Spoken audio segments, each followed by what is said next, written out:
right.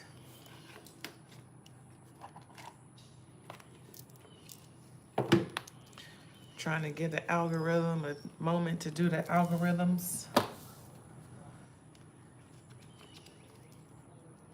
And then we're going to get started.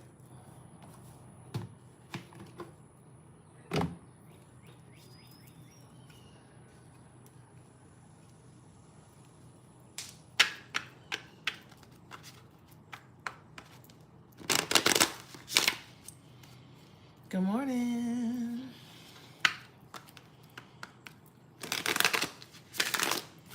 Welcome to the morning message.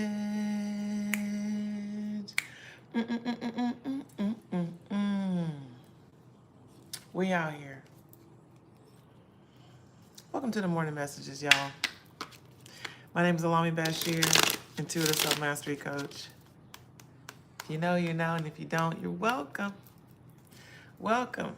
Thank you for being here this morning. The Morning Messages is a platform that is very near and dear to my heart. This is where I chime in and do a live intuitive channel message here in real time. I get to hear it as you hear it.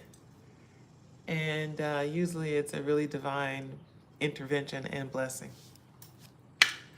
And today is not no different.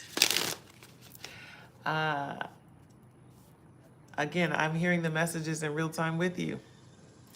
Even though I'm an intuitive life coach, I'm a self-mastery practitioner, human design practitioner, trained therapist, all the things. I am not a licensed therapist, trained therapist, all the things, and still always learning something new about myself, about the world around me, and everything in between. So if you are that type of person that's really into like personal growth and self-development, like really working on yourself, doesn't mean you've got it perfect, doesn't mean you've got it completely mastered, if that's even ever a thing in the single lifetime. But it does mean that you are intentionally working on it. If that's your jam, subscribe to this channel. Oh, and like the videos as you guys come in. So I do usually get a downloaded message around the titles. You know, sometimes I pull the titles from ChatGPT and I just let it be a thing, and then I feel for what the actual message is in real time. And sometimes I actually get the downloaded message of what the title is, and even though I don't get the full message, I just get enough to be able to plan a title, and then after that, it comes. Today being no different. So yeah, today I got the download of this title. Trying to remember how it's worded. Something about going after your dreams. Turning your dreams into a reality. That's what it is. Whew, and Lord knows I wanted to push back on that title and this topic. Turning your dreams into a reality.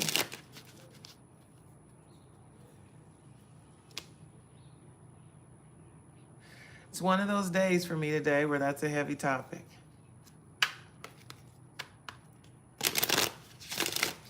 Most days I can sit in any space, in any platform, and sit and talk to you about what I'm envisioning and what I'm creating and what I'm producing and what I'm marinating in. I can come to some kind of language to talk about all those things and feel really inspired and really invigorated by it.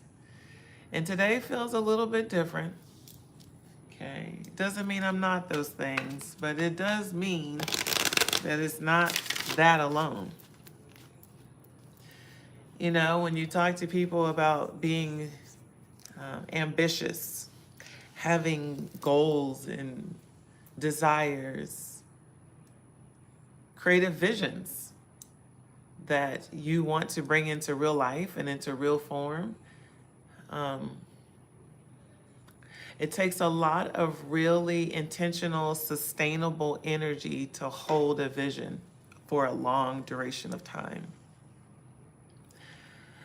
I want to talk about how good it feels to imagine and to dream and to plan and prepare. And those things are usually my go to for inspiration and aspiration, but today feels different. Today is like the dark side of dream making and whew, change making, dream building. All of these things come with the wonderful, beautiful side of it, you know, the byproduct of all these great things that happen when dreams are fulfilled and when positive changes are made, but it comes with a quote dark side. And any one of you who's ever, and put it in the chat, if you know exactly what I'm talking about immediately, say hello. For anyone who's ever been an entrepreneur or just had a big picture vision of something they wanted to make manifest and not really know how to do that or where the pieces of the puzzle would come from, you know exactly what I mean by the dark side of the vision.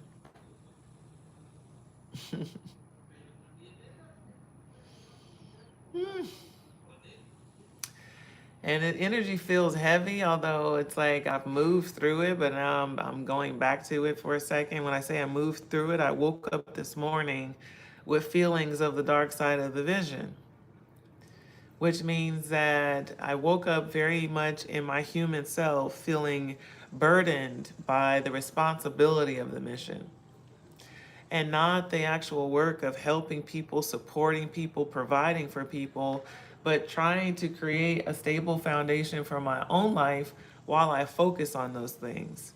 People don't talk about that. You know, for those of you who are religious and, you know, even if you come from that background, you know, most people that work in the church are not getting paid. They're just serving. They are providing their manpower, their wisdom, their energy in a greater good ambition, right? They want to serve the community. And there's so many people in the world that do that serve the community at no cost without any expectation of any reciprocity. And then if you dive deeper into that person's life, they usually have some need that is going unmet. What's up, y'all? Yeah. They usually have some need that is going unmet. They're not getting enough sleep. They're not getting enough food. They don't have enough provision in their own home. They got bills. Shit. They got bills. They have relationship challenges because their time and energy and things, their human resource is dedicated to whatever cause or purpose or ambition that they have. People don't talk about that. The sacrifices that are made behind the scene of your life in order for you to be able to do the things that you do in life. Not everybody's privy to that part of your dreams. When we talk about people who are committed to community change and positive social impact through their work or their business, you know, change makers, there's a lot of sacrifice that comes with that. You look at nonprofits who do the most charitable work, they don't make a lot of money, people that work at nonprofits. Not unless you're at the, you know, the top tier ones that bring in billions of dollars annually, and they're like the top, you know, 5%. Most organizations have to fundraise in order to sustain their salaries and to do the good work that they are intended to do.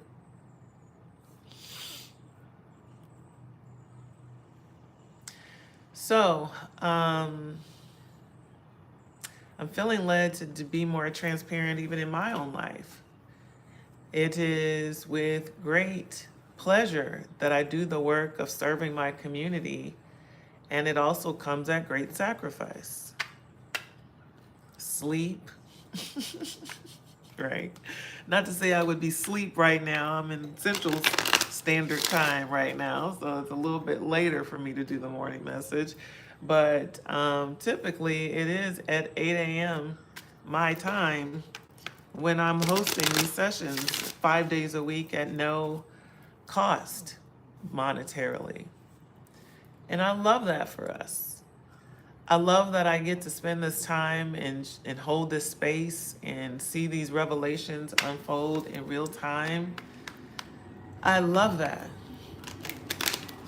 And then when I look at how much time I've invested in my day that doesn't return in my business, that sustains my life, it's like, man, you just gave up another 2 hours of your time. But I love it. And I don't say all these things to say like anyone owes me anything. That's not at all the case. This is what I'm here to do. But it does bring me to the attention of other people like me as I'm looking at all of these therapists and other life coaches and other helpers and healers who are struggling to make ends meet in their life and in their lifestyle, in their relationships, in all the things because of their dedication to service of others. And that's crazy to me. The fact that helpers and healers are struggling to sustain themselves when they are the backbone and foundation of health and wellness in our larger community, that's crazy to me. You look at teachers. So it's like there's so many of us who dedicate our life to service without really equitable reciprocity that allows us to live a high quality of life in that reciprocity. Like, why are helping and healing professions the lowest paid aside from medical doctors? And one might question if they are dedicated to health and healing, or is it, something else? Shout out to all my doctors. I mean no disrespect, but y'all don't learn nutrition in medical school, so I get lost on it immediately. Like, it loses me immediately knowing that doctors don't take a nutrition class by requirement to go to be a doctor. Like, that tells me everything I need to know. But I digress.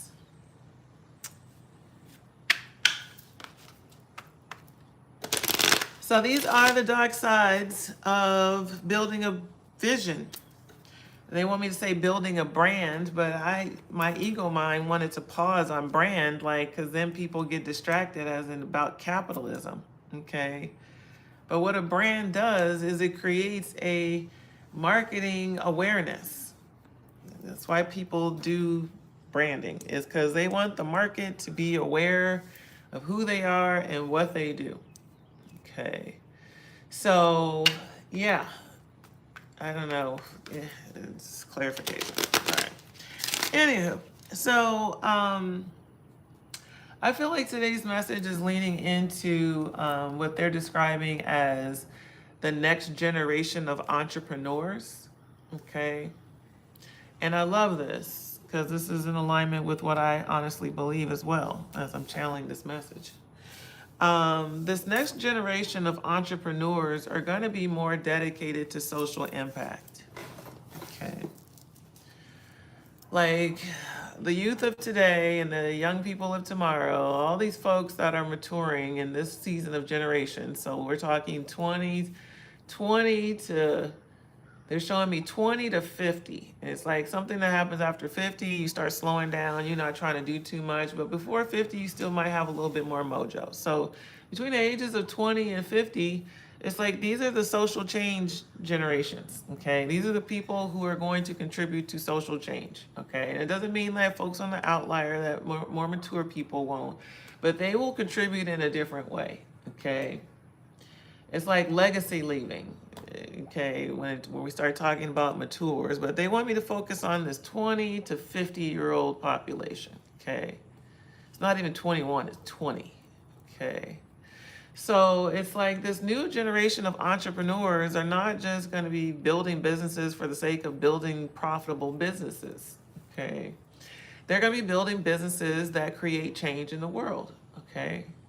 They're going to be building businesses that move the needle, okay? And like, it's not just like small businesses, like big businesses, okay? It's like they're showing me like car production that looks different, as we are moving into a more eco-friendly economy. The businesses of today, the small businesses of today are creating big, legendary, life-changing, global changing products, services, goods. They're doing all the big things, okay? It's like if you care about how life is shaping up and shipping out right now, you're going to start doing something about it if you're in this age, okay? And there's a lot of doing to be done, as we know. There's a lot of doing to be done. So this next generation, and I love that they're calling it like a generation. It's like this next generation of business owners, they are having more access to technology. They have feasibility coming out of their eyeballs. It's like they're able to do so many more things now because of artificial intelligence technology, okay? So it's like we can accelerate so many things so quickly, okay? If people are able to focus on their vision, on their dream, on what they're here to execute, okay? So today's conversation is very much about the global society in as much as it's about me as a person and you as a person. It's like all of us need to lock in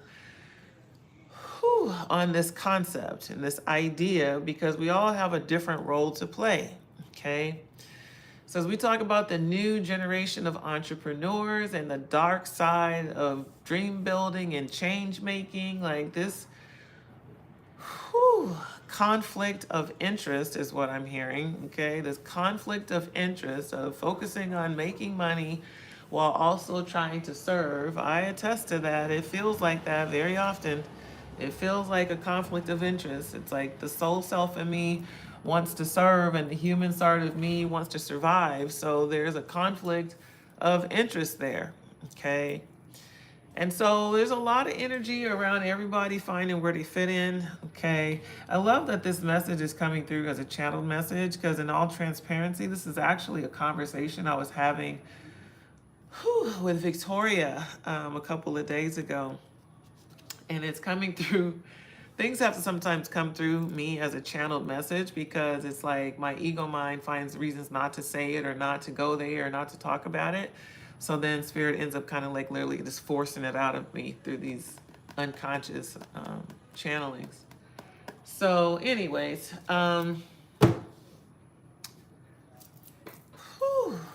yeah, my personal story is I've been blessed to have been in business for 10 years under the Encouragement Company brand.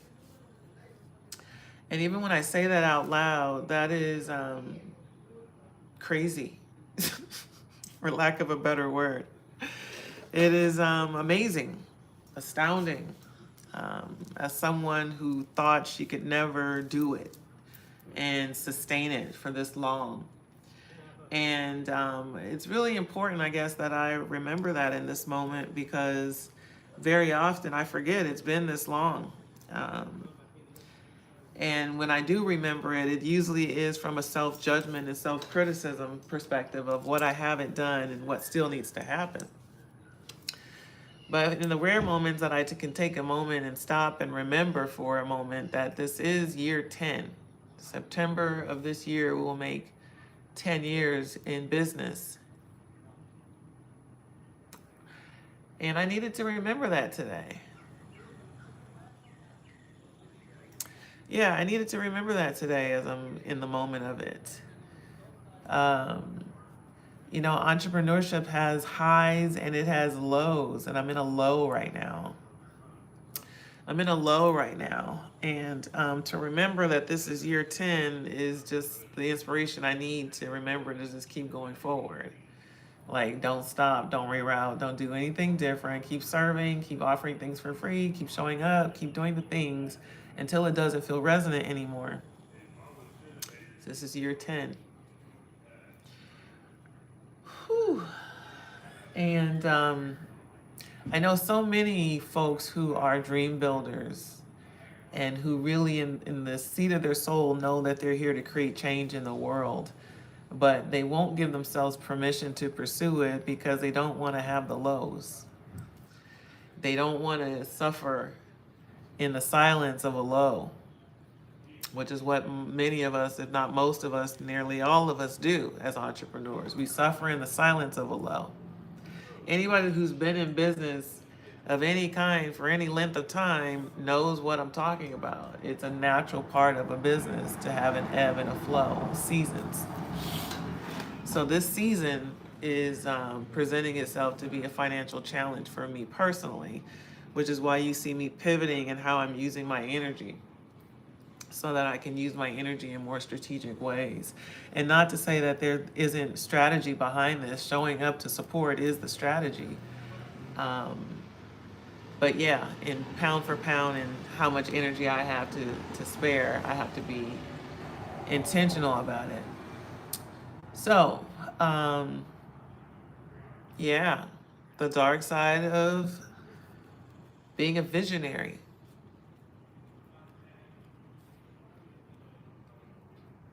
When I was younger, I used to hear those kind of words.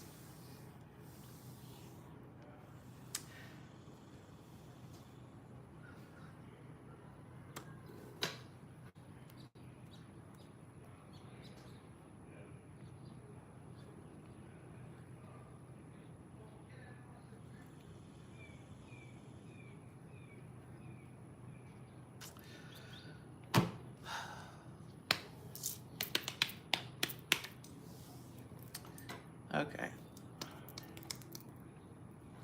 When I was younger,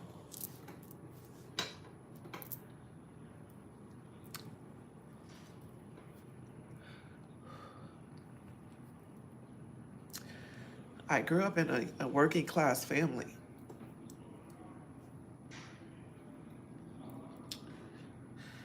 I didn't grow up around visionaries.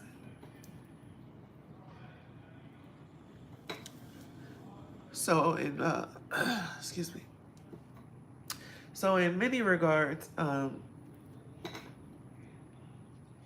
have no idea. I had no idea about what that really meant. I just knew it was something grandiose. If someone was a visionary, they thought of grand things, unordinary things, extraordinary things.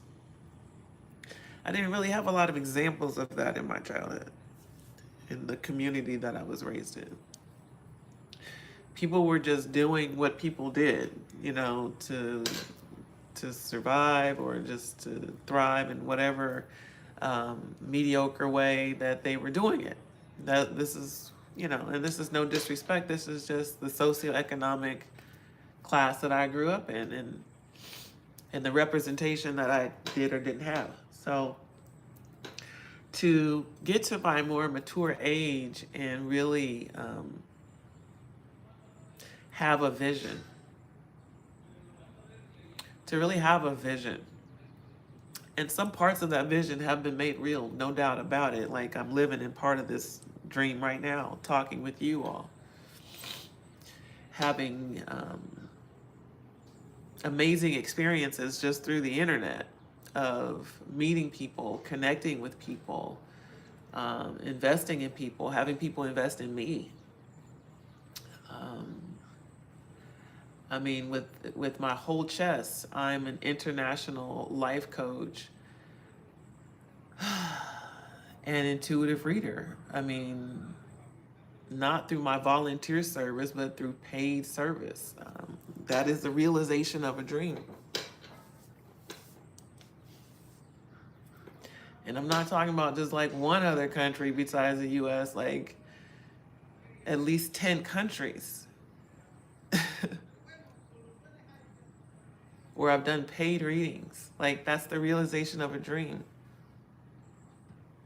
Coaching people in other countries outside of America, including Canada, Denmark. I coached somebody in Denmark. Who can say that? Oh my God. So, as I sidetrack again, I feel like today I'm supposed to bring awareness to all of us that the vision does have a cost. And usually it's the visionary that is bearing the cost, the weight of that cost. And that is why many of you dare not say you want to venture into some of the things you hope and dream about, is because you too are worried about being able to sustain your lifestyle and the vision. And I'm here to tell you, that's a legitimate concern. And as I've said before, and I'll say it again, I don't recommend anybody take any drastic changes or make any big risk in their life without a firm spiritual foundation. Like, it goes hand in hand with the mission and the vision, with the calling. Like, you have the calling and then jump into your ego mind and try to make it all happen in this world, you can forget it. Or it's gonna definitely come with a physical, emotional cost, and potentially financial as well.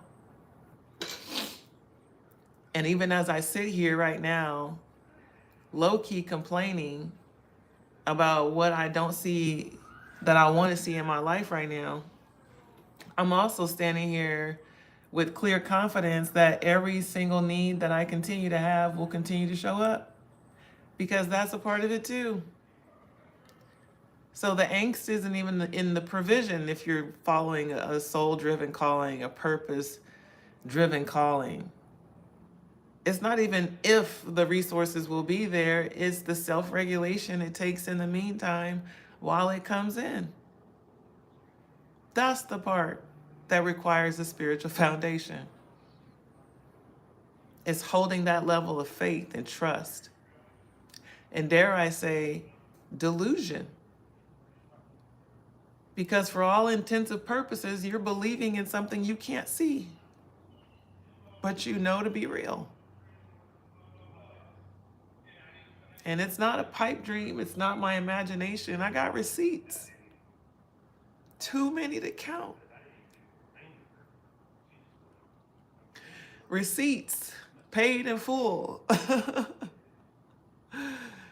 Literally, financially, energetically, like Spirit has shown up and shown out at every time.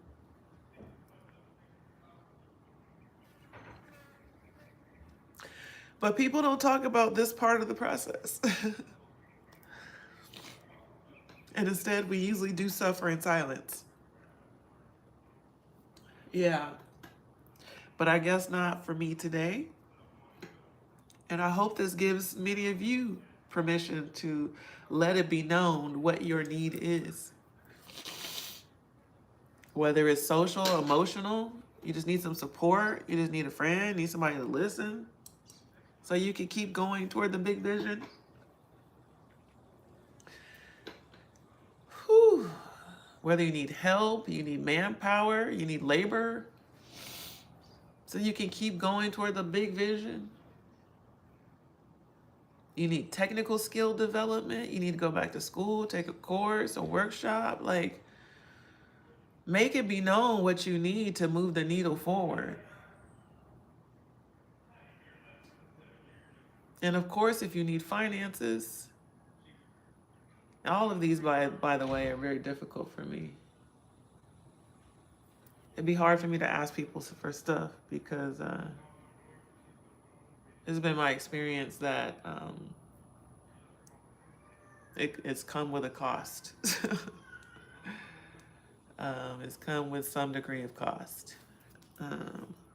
Not every time, but generally it comes with a cost. But that is also what I recognize for me to be part of my shadow work, to work through, continuing to work through, building trust and safety with people, and knowing that when provision is made, sometimes it comes through the least likely channels. And that's okay too. Oh my God, this is not okay.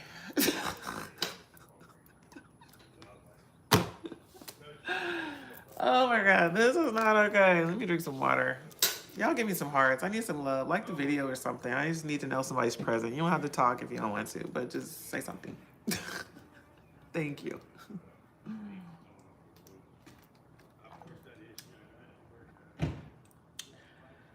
Whew. So it's a lot of energy around stating what you need. Stating what you need. Thank you, Raja. Stating what you need. What do you need? And be specific. Make a list. Are they physical resources? Are they tools?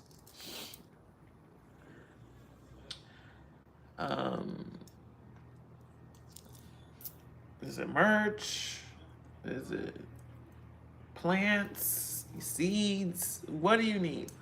Like, whatever you're doing that's a part of the big vision or big desire, state what you need. I'm hearing myself out loud as well. Okay. And I'm hearing the word declare. Like the word state makes me think to say it, make it simple, like say it simply in as few words as possible. State it and declare it. I don't know why they're emphasizing the word state. State it.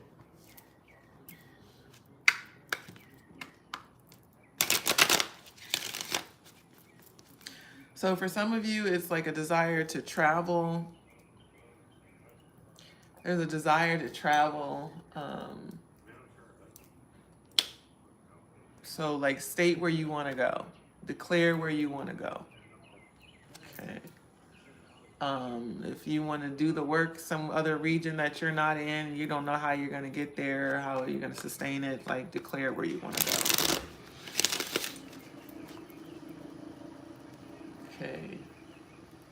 So it's a lot of energy around bringing this dark side to light, okay? So it's like, what is the dark side? What is the need, okay? It's a lot of energy around making this list, okay? Make a list.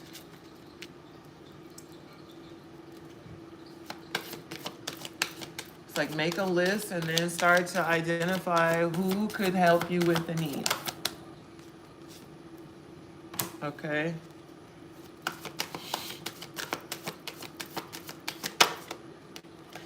And it's like, don't worry about, who can't. It's focus on who can, okay? It's a lot of energy around that. Focus on who can. Who can you call? Who can you call? Okay, emphasis on the word can. Because that's what we do by default. It's like, well, ain't nobody, and I don't know, and blah, blah, blah. It's like we make excuses focusing on what we don't think is possible as opposed to zeroing in on what actually has potential. Okay. Hi, Christine. Oh my God, this message is wearing my ass out. Okay. So I got 3 cards in the bottom of the deck, and the bottom of the deck card says, let's see if I can do this. Boom. This is the Divine Lineage card, okay? Divine Lineage. And so I pulled this card for somebody the other day. Oh, I had a reading. Yeah, Divine Lineage. So this is the energy of like, I just want to say knowing. It's the energy of knowing that, included in the calling is all the provision necessary and needed to execute. It's included. Okay, it's not sold separately, it's included. Okay. And there's a lot of energy around this, okay? It's like, if you got that call, it's because it's for you to answer, okay? It's in, and they're giving me this language of bloodline. It's like, it's in your bloodline. You are destined to do this, okay? You were made, they were made so that you could be made, so it could be made. It's given like that. There's something generational about that part of the message, okay? It's like, it's the fulfillment of a grandmother's dream kind of shit. It's like, it's that kind of stuff.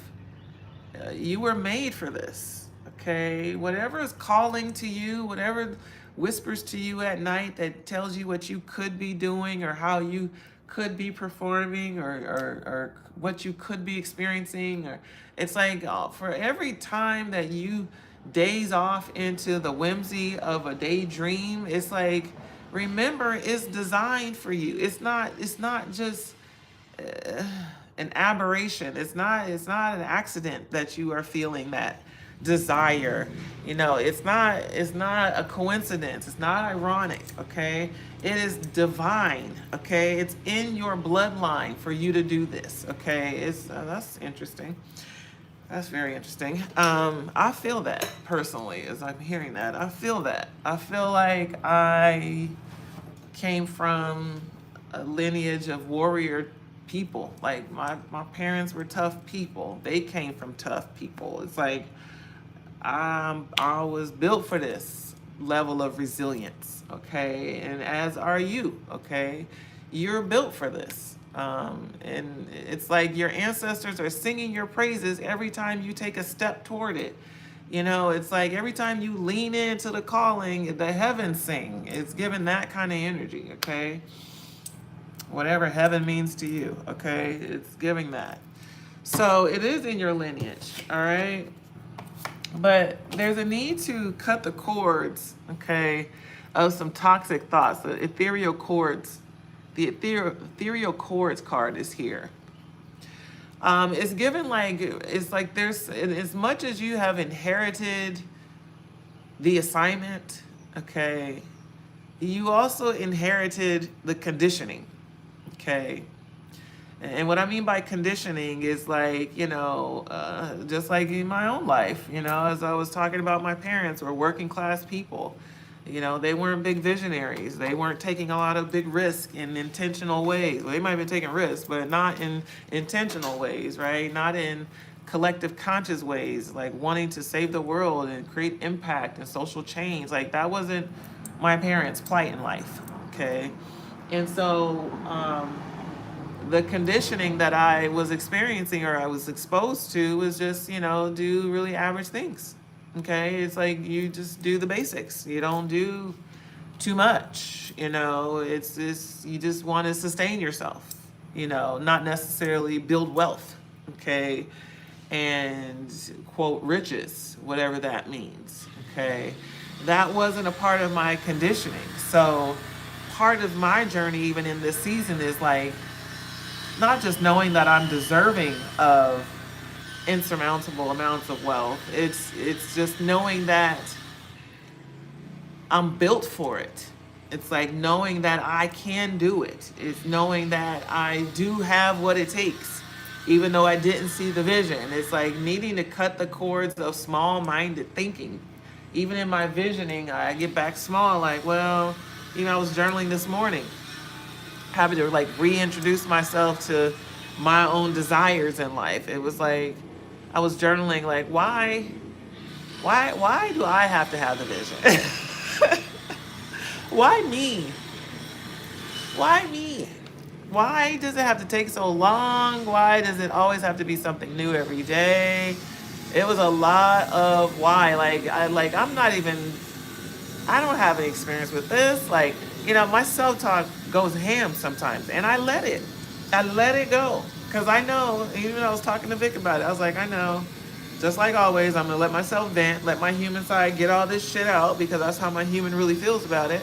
And then get back into position, knowing that spiritually, everything is divinely aligned and perfectly timed, just as it is. And I know this.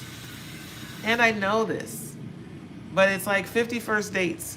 Sometimes you have to keep re-reminding yourself and re-reminding yourself and re-reminding yourself, because we forget. At a soul level, we know, but we forget. We know, but we forget. We know, but we forget. So, yeah, this etheric cords is like, there's some shedding that needs to happen. Okay. It's like, I've been doing a lot of shadow work around like just giving myself permission to be as bold as I know I am, to be as big and bright as I know I can shine. It's like not holding myself back, letting myself like a hot air balloon. When you let go of that rope down there, you just, you're able to go. And it's like giving myself permission to go. It's like cutting the cords that are holding me back and giving myself permission to go. And I feel like this is a need for so many of us. So many of you need to give yourself permission to go. It's to give yourself permission to outgrow the old version of yourself. To give yourself permission to grow to a higher height, literally. To give yourself permission to grow beyond certain relationships or certain activities or certain habits, practices, certain jobs, certain hobbies, all kinds of things that we outgrow that we still allow ourselves to stay tethered to. It's like giving yourself permission to grow. Okay, it's a lot of energy around that. Yeah. For many of us, the dark side is rooted in us not giving ourselves permission to grow. It's like things become the dark side because we don't think it's going our way. We start having financial deficit, you immediately start thinking you're doing something wrong. As opposed to you're learning what to do that's right. Okay. It's like giving ourselves permission to grow. It takes us away from self-criticism and self-judgment. Okay. Self-doubt. It's like everything becomes a learning lesson and opportunity to do it better, to do it different, to master. Okay. It's a lot of energy around that. When we cut cords of doubt, okay, and insecurity, okay, that shadow starts bearing a lot more light. Things do not feel as scary. You have a lot more trust in the process of things you can't see unfolding right now. There's a lot of energy around that. Okay. All right. I think this card came out second. And having courage and discipline to claim it, Christine says. All right. This next card says creativity, and this is showing up as a challenge in this conversation, okay? And that's what I was just kind of describing in so many words as we're talking about cutting these cords of doubt and looking at every experience as a growth moment. Good, bad, or ugly, you're growing, you're learning, you're becoming more of what you want to become in the direction of it. Even though it looks like a setback, it looks like a mistake, it looks like a failure, it looks like a loss, okay? These are points of growth. These are milestones, in fact, okay? These are pillars of wisdom that once you cross over, you now know something new that you didn't know before, okay? Whew. Okay, it's a lot of energy around that. And so when we come up into these kind of intersections of where life seems like it's dealing us a raw deal, or it seems like it's not, quote, going our way, becoming innovative and using some ingenuity and tapping into your creative mind is the reason for the season, okay? It's like it challenges you to start thinking out of the box about what can you do, okay? It's a lot of energy around that. What can you do? Not what we can't. We focus so much on what we don't have and what we can't do that we lose sight of where the potential and power really is, which is focusing on what we do have access to and what we can do in the meantime. Okay? We belittle the things that we have access to and put all of our focus on the things that we have no reach in right now, and wonder why we feel disconnected and why we feel defeated. Because we be focused on the wrong thing. So it's a lot of energy around. This is a season of creativity, okay?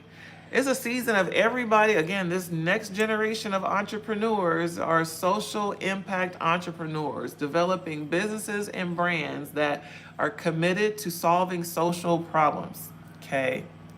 Committed to it, okay? It doesn't mean everybody's on the front line doing counseling or coaching, and some folks got to stay back. Some folks got to take care of the lawn. Some folks got to cook the food. Some people got to do the shopping. Everybody's got a role to play, okay? Somebody's got to do the designing. Like, everybody's got something to do. Somebody's got to cut the hair, okay? Like, everybody's got a role to play. Somebody's got to make the hair scissors. It's like everybody's got a role to play. There's no business that's exempt from being a socially impactful business. It's all about paying attention to the community. What does the community need? And sometimes the community is just within your organization. Okay? You may sell nuts and screws, and that's all they sell is nuts and bolts and screws. And how are they creating social impact? It's not about them being on the front line hosting a workshop or something like that. Yeah, they might spend some money and donate in that direction, but they can also start it in their backyard of helping to nurture the creativity and the ingenuity and the innovative mindset and talents that are already in their ecosystem. Actually treating people as real people as opposed to roles that they play. This is a whole tangent, but there's so much in this. All businesses can create social impact,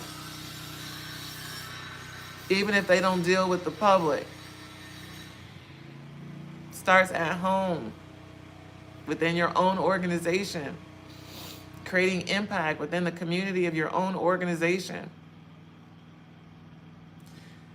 I know I'm going to talk more and more and more about this.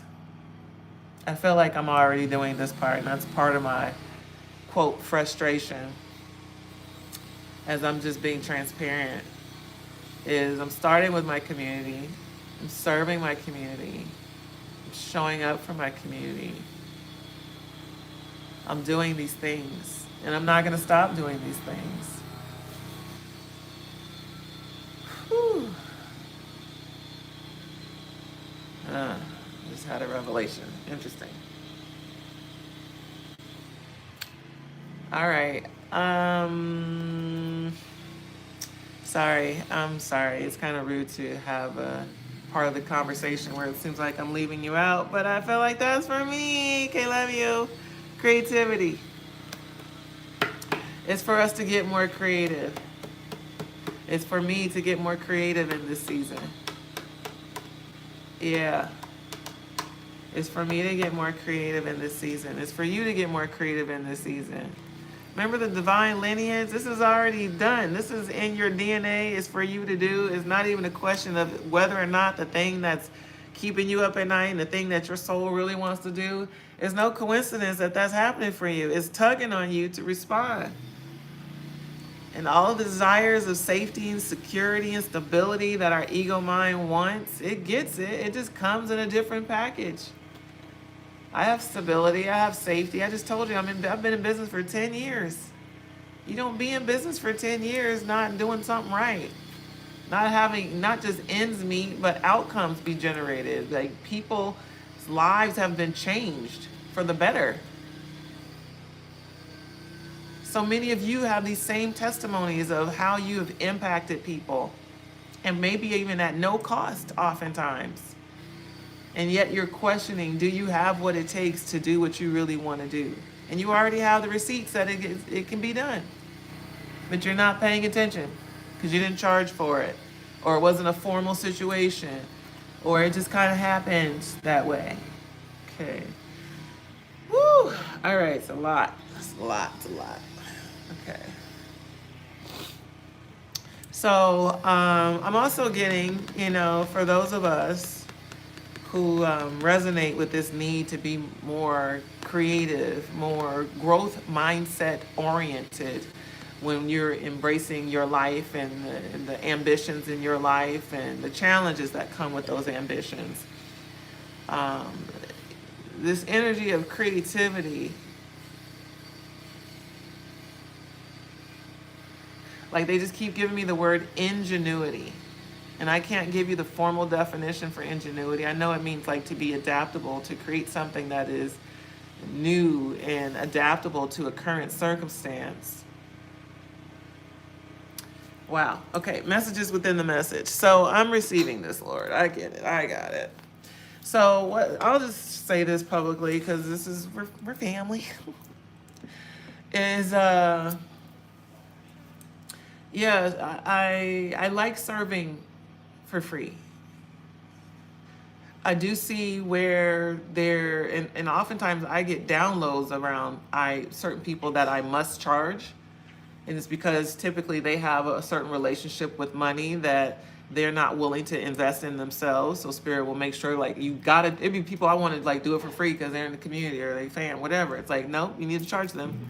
I'm like, all right. So I understand how that works, but part of my inner dialogue and dialogue I've been having with Vic recently is how to create momentum in the world that allows helpers and healers to be able to offer their services at no cost while also still being funded.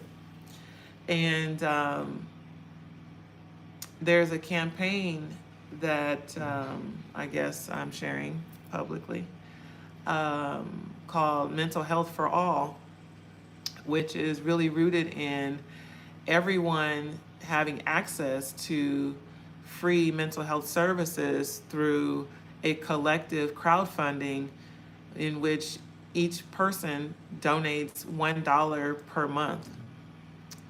And if we could get 1 million people to donate $1 per month, yeah, it's $1 million per month to help fund services for people. This Mental Health for All campaign came to us the other day, and this $1 donation, most everybody's got $1. There's been days I didn't have $1, but most days I have at least $1. And we all have $1. And if we all started contributing in a more collective way, it would be a way more effective way for us all to be able to get support and service. And it's not just about getting one-on-one service, because that's a model that, in my opinion, is outdated when it comes to mental health. I think that we need to look at more group activities and more group experiences, and funding practitioners that provide group experiences, particularly if most of them are virtual. These are experiences that can be funded. The practitioners can earn a livable wage. People can have access and be served. So this is my way of informing you all of some of the creative ways that I'm looking at how to even fund my own lifestyle, because I want to just be able to focus on the work. I don't want to have to focus on, quote, marketing and messaging, from all these marketing and very important strategy angles. These are important if you want to get the attention of people in the mass. That's not my ministry. I want to serve people. I want to teach people how to show up in their marketing authentically in the same way that I'm demonstrating in real time. I want to help people get help with their relationships or with their parenting journey or in building different parts of their business or developing their calling.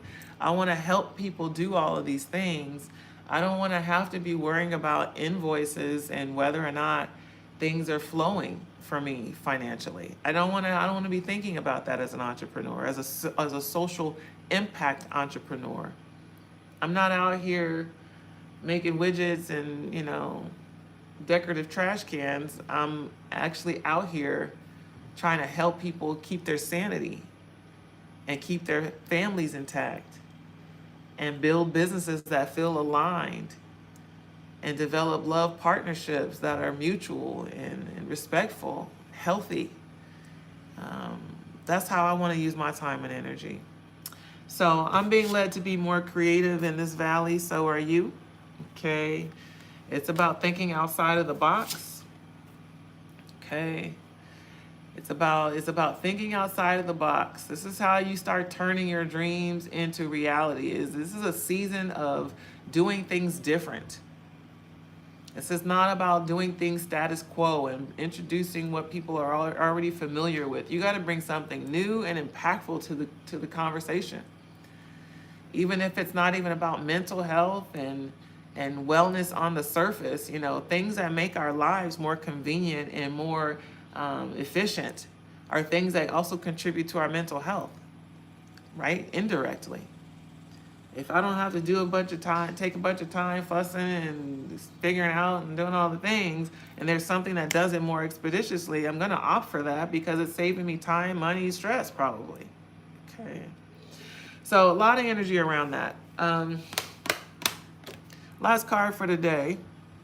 It says soul forgiveness. Okay. Soul forgiveness. So other parts of the dark side of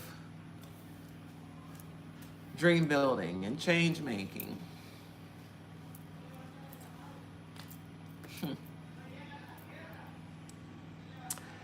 Is that most every business has to interact with people somewhere, right? Somewhere, right? Businesses provide a solution to a problem somewhere that someone is willing to pay for. So there's nothing but collaboration when you go into business, whether it's with a business partner or an employee or a client or a merchant, vendor, contractor. Is all kinds of people that we're always going to be in, quote, collaboration with. Okay. Which means that relationships are a key element to creating a sustainable brand and vision, right? Relationships are key to the whole process. Whether or not you have support, help, encouragement, finances,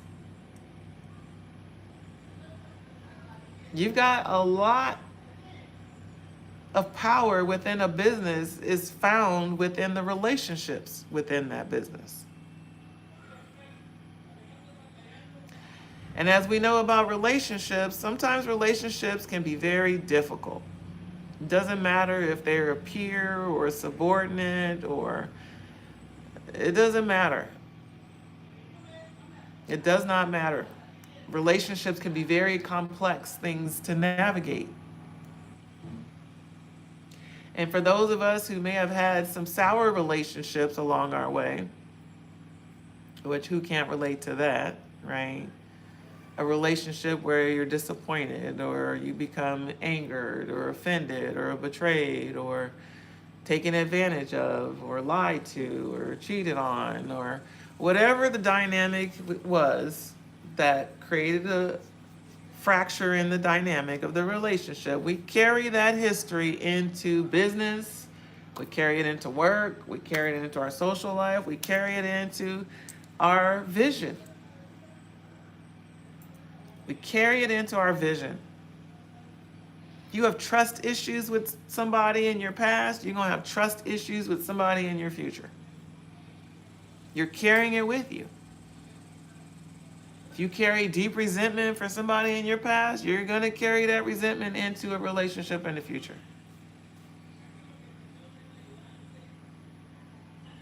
You carry this projection of nobody ever listens to me, then you're going to carry that projection to the next relationship that nobody ever listens to you, whether it's true or not.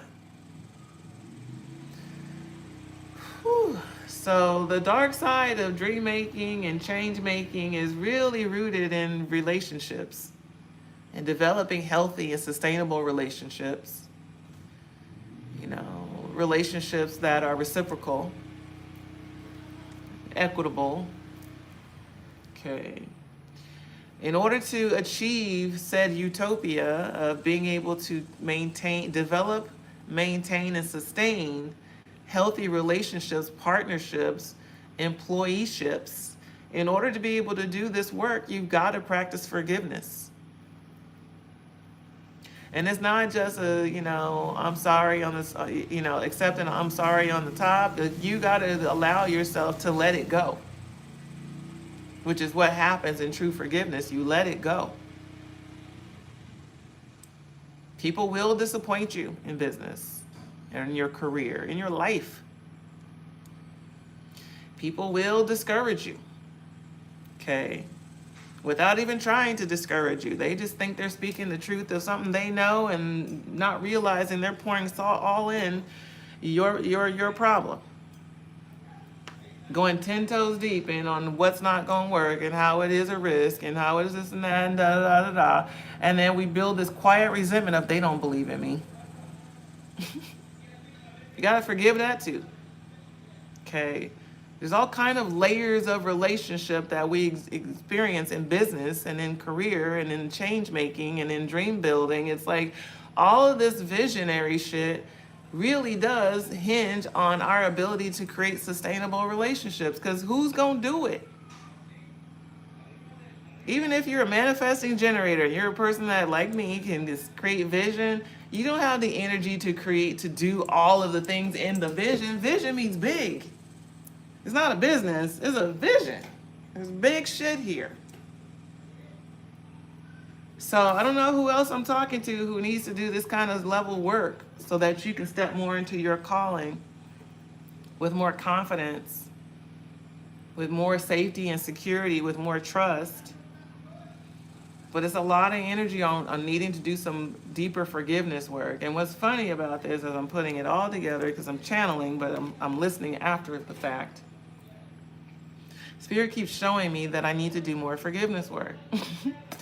And I was literally like, forgiveness around what? Like, I feel like I've forgiven the most obvious things that need to be forgiven. I feel like I've made some peace with most of these things. So what is the pressing thing?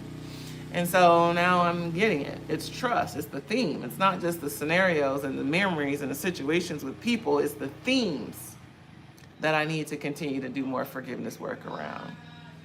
The themes like betrayal. The themes like doubt. The themes like judgment. I have to forgive people for those kinds of things, not just the situation on whatever date that it happened. So I don't know how this resonates for you. It may be self-forgiveness, needing to forgive yourself for previous decisions that you made that were impulsive or that you realized even at that time were not aligned, but you went with it anyway. Again, remember, okay, that creativity is such an important part of this journey, because it's like we got to grow forward. We got to be willing to feel the feelings of failure or mistake or mishap and grow forward. It's like, what did it teach you now? How did it expand you? What do you now know that you, like these are literally the pillars of creativity, these experiences. When some shit doesn't work out, you have some new information to now create with, to build on, build upon. Okay. Whew, a lot of energy. Okay. But it's for us to be really locking in on doing the work that we're called to do. And it's for so many of us to lock into a different position when it comes to what we build in our futures. I saw something recently that said that you can build faster as a team than you can as an individual. Or it was way more poetic than that, but that was the essence of it. You can build faster as a team than you can as an individual. So it's like maybe you're just thinking about writing a book about some particular topic that you really feel passionate about. And maybe that's what you feel is your gift, is I'm gonna write this book and that's what I'm giving out to the world, okay? It's like this vision energy is for all of us. It's think bigger.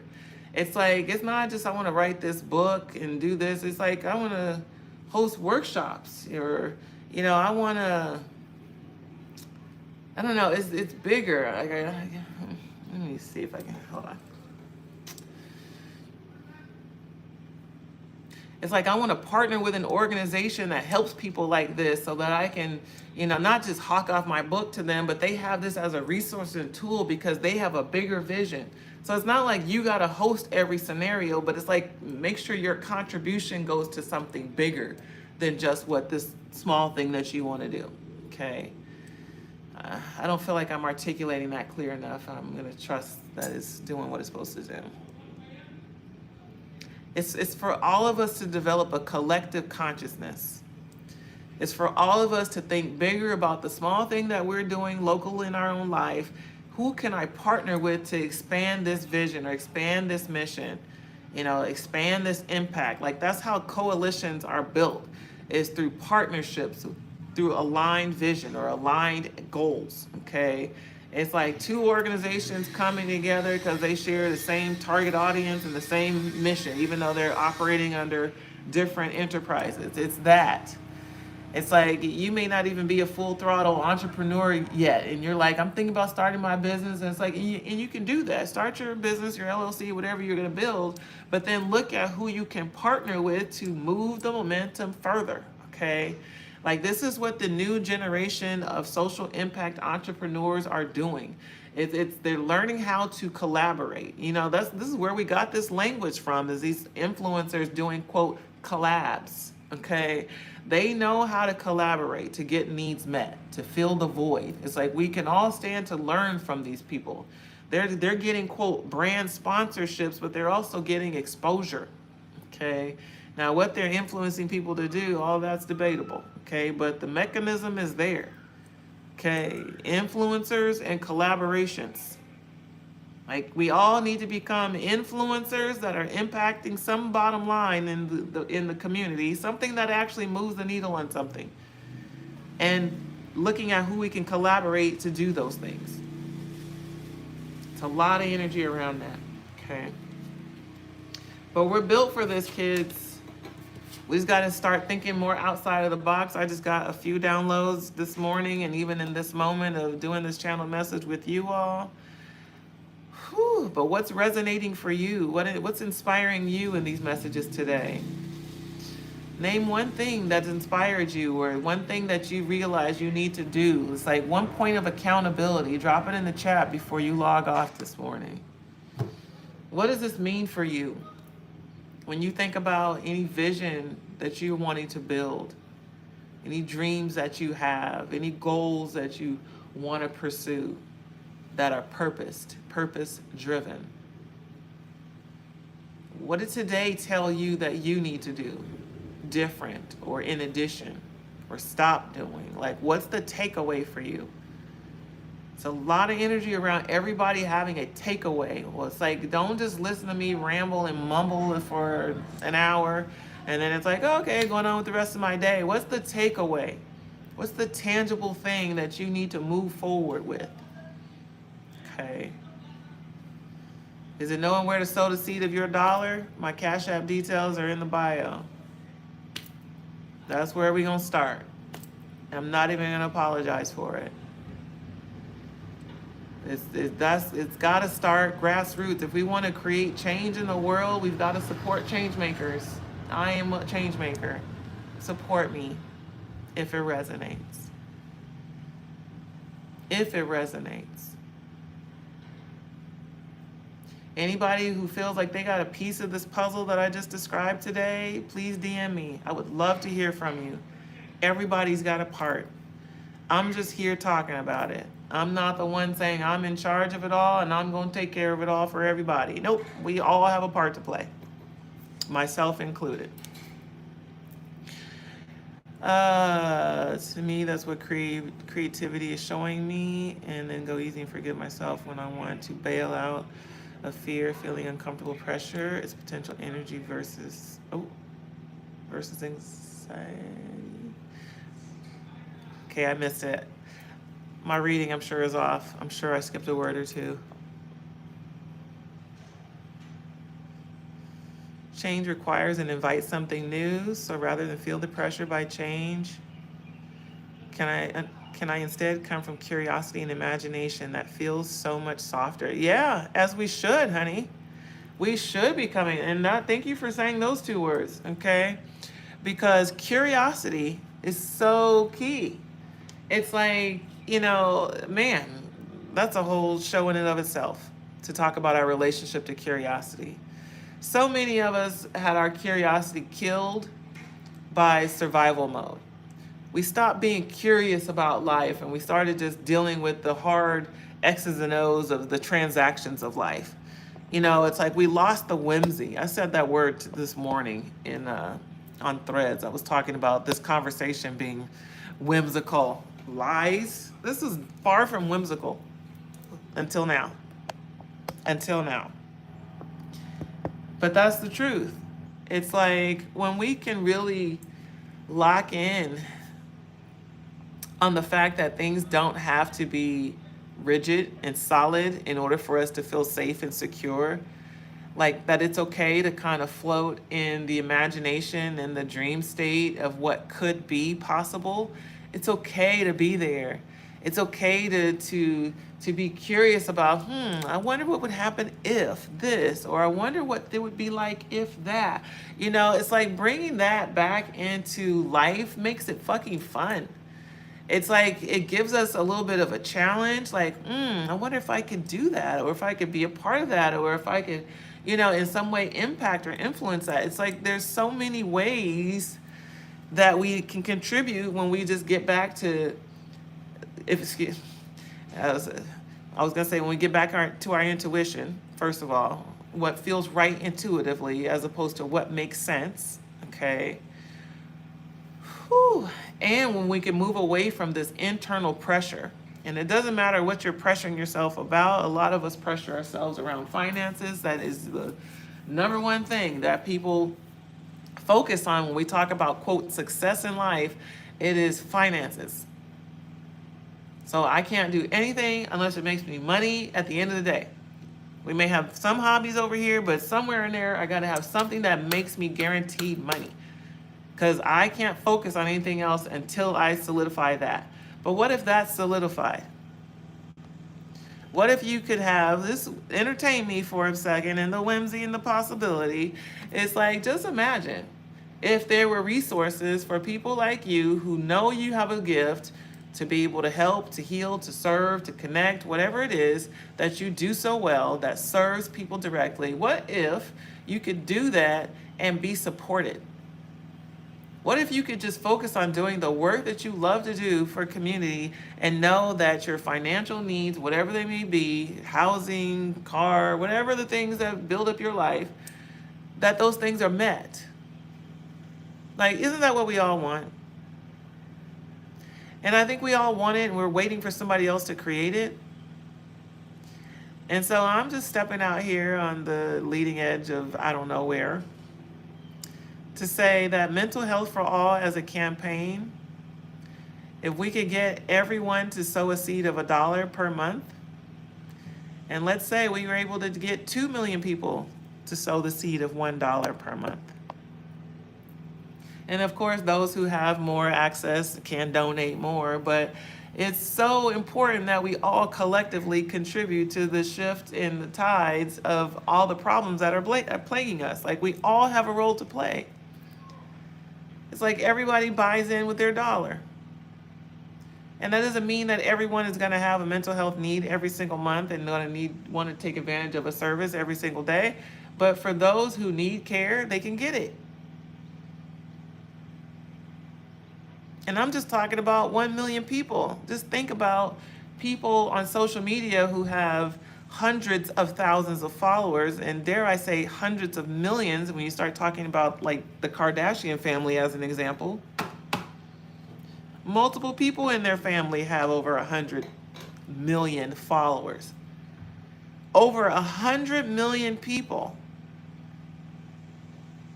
If we had 100 million people sow the seed of $1, we have $100 million. We can't provide free service to people.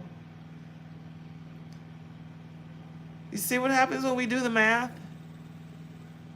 Now providers aren't going starving. Teachers aren't, slaving away under conditions that are inhumane just to make their $50,000, $60,000 a year. Therapists aren't being swindled by insurance companies taking the large profit of their earnings without doing any work required. Just think if helpers and healers could be served while they're serving.